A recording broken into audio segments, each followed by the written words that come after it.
Tim gabungan pemerintah Kota Mobagu dari Satpol PP, Dinas Perdagangan, Dishub, dan di backup unsur TNI. Kamis kemarin melakukan penertiban pedagang di Kompleks X Bioskop Palapa dan Jalan Ibolian yang telah menggunakan trotoar serta badan jalan dalam perjualan. Sebelumnya, pemerintah Kota Mobagu telah menyiapkan 3 pasar tradisional sebagai tempat perjualan serta memberikan pemberitahuan dan himbauan kepada para pedagang.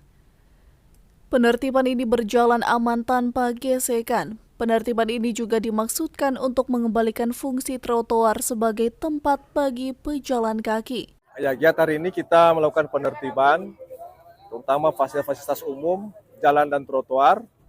Kemudian ada X Palapa yang sudah digunakan sebagai pasar.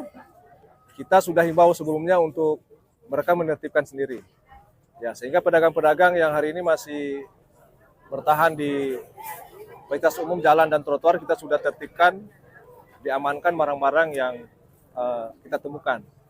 Dan hari ini X Palapa bersama dengan Dinas Perdagangan dan Perhubungan, kita sudah memasang baliho pemberitahuan untuk kegiatan pasar di sini. Jadi di sini pun sudah kita ambil tindakan penertiban untuk hari ini dan tentu ini akan berlanjut. Ya, pemerintah sudah menyiapkan pasar di 23 Maret, Genggulang, dan Pasar Poyowa.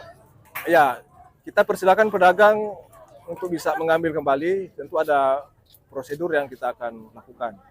Selesai penertiban, petugas kemudian memasang baliho pemberitahuan larangan berjualan di kawasan yang telah ditertibkan. Dari Kota Mobagu, Tim Liputan Kawanwa TV melaporkan.